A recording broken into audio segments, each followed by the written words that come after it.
Assalamualaikum warahmatullahi wabarakatuh. Saya Nurimni binti Ahmad. Saya pelajar daripada Jabatan Perdagangan. Matric nombor 18DSK 16F2043. Okey, tujuan saya di sini ingin menerangkan serba sedikit mengenai Pejabat Tanah Kuala Muda Sultan. Pejabat Tanah Kuala Muda merupakan daerah kedua terbesar dari segi pentadbiran selepas daerah Kota Star. Pada tahun 1986 telah didirikan sebuah bangunan 2 tingkat khusus bagi pejabat tanah dan daerah Kuala Muda. Dan bangunan tersebut telah dibahagikan kepada dua, iaitu tingkat A dan tingkat B. Pada tahun 2012, pejabat tanah telah berpindah ke bangunan yang baru di mana ia mempunyai 2 tingkat dan terbahagi kepada 12 unit. Antara unit yang ada di pejabat tanah ialah unit hasil, unit pendaftaran, unit teknikal, unit bahan batuan, unit lelong, unit plan dan sebagainya. Antara pengurusan yang dilakukan oleh pejabat tanah, ia mentadbir dan menguatkuasakan semua perkara yang berkait dengan tanah berdasarkan undang-undang dan peraturan yang diperuntukkan. Seterusnya, pejabat tanah juga menguruskan pelupusan tanah kerajaan kepada agensi kerajaan, syarikat dan orang persendirian.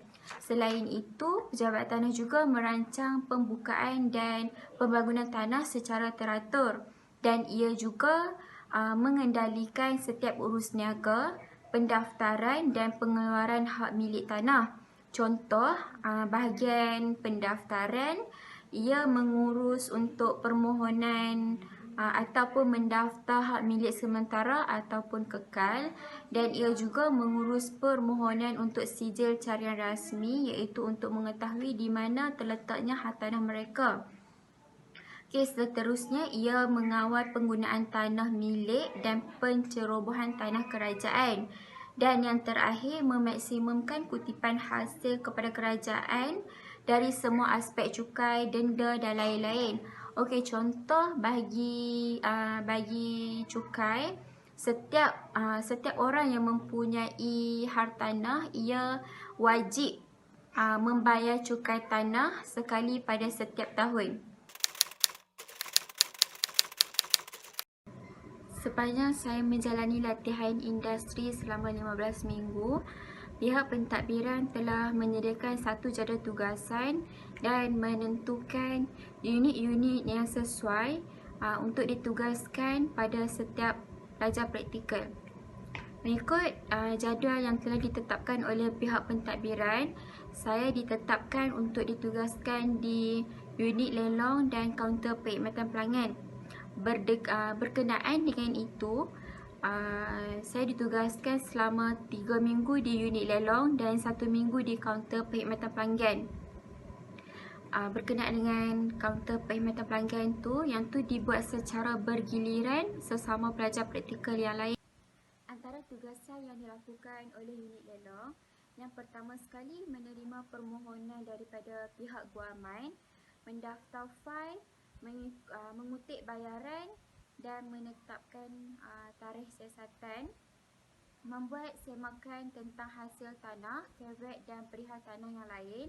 Seterusnya, menyediakan borang 16H dan notis lelongan, menyerahkan notis kepada penghantar notis untuk diserahkan kepada pemilik hartanah, mengutip bayaran pertaruhan sebanyak 10% daripada harga jualan sekiranya ada penangkap lelong.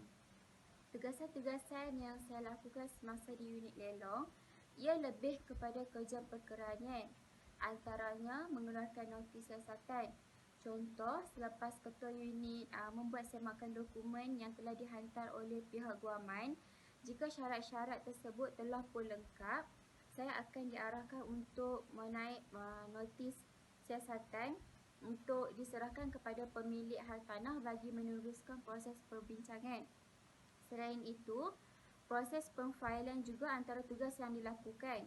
Pemfailan ni untuk menyimpan dokumen penting dengan selamat dan teratur supaya tidak berlakunya kes kehilangan dan kerosakan.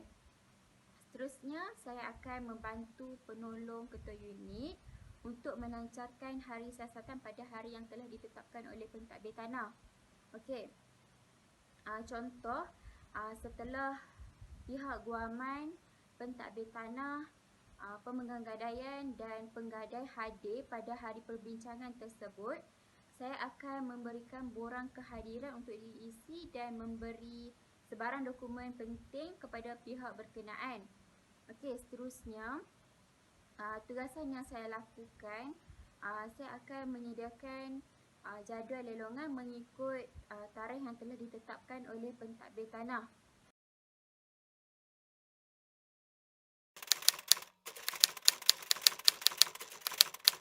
Setiap apa yang dilakukan mesti akan ada cabaran yang dihadapi. Okey, antara cabaran yang dihadapi oleh saya sebagai seorang pelajar praktikal, saya mengalami masalah semasa menerima permohonan lelongan.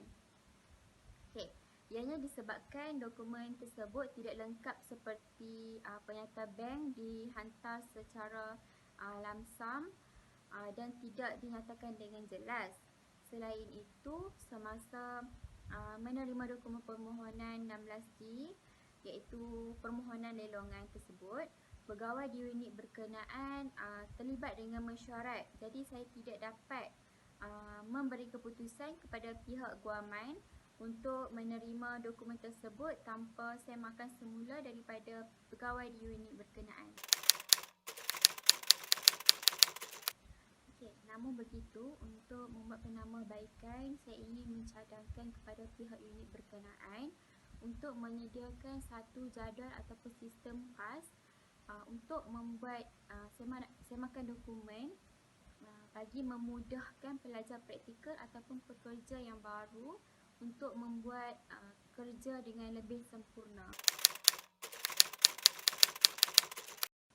Sepanjang saya menjalani latihan industri di Pejabat Tanah Kuala Muda, terdapat beberapa masalah yang saya hadapi, iaitu kekurangan mesin cetak. Oleh itu, ia amat sukarlah bagi saya untuk membuat kerja-kerja yang melibatkan penggunaan mesin cetak. Oleh itu, secara alternatifnya, saya mencadangkan agar pihak pengurusan untuk membekalkan mesin cetak yang mampu menampung kerja-kerja yang melibatkan dengan penggunaan mesin cetak. Okey, selain daripada itu, masalah ruang penyimpanan fail sangatlah terhad. Jadi untuk penyimpanan fail yang selamat dan tersusun, pihak unit harus menyediakan tempat yang strategik bagi penyimpanan fail baharu. Okey, yang terakhir, terdapat penyaman udara sering tidak berfungsi. Oleh itu, di unit berkenaan tidak dapat udara yang selesa. Okey, seterusnya saya ingin mencadangkan unit berkenaan perlu memaklumkan kepada bahagian teknikal untuk membuat pemantauan pada setiap bulan bagi menyelesaikan masalah ini. Secara keseluruhan yang dapat saya simpulkan di sini sepanjang saya menjalani latihan industri selama 15 minggu di Pejabat Tanah Kuala Muda, saya dapat mempelajari ilmu di alam pekerjaan yang sebenar. Ia adalah baik kepada pelajar, terutamanya untuk membuka minda dan pemikiran agar lebih berfikiran kreatif dan berpengetahuan tinggi. Tidak lupa juga, pelajar juga dapat mengenal pasti dan menangani masalah-masalah yang sering timbul dalam situasi kerja yang sebenar. Akhir kata, terima kasih kepada Pejabat Tanah Kuala Muda kerana memberi peluang untuk saya menjalani latihan industri di situ.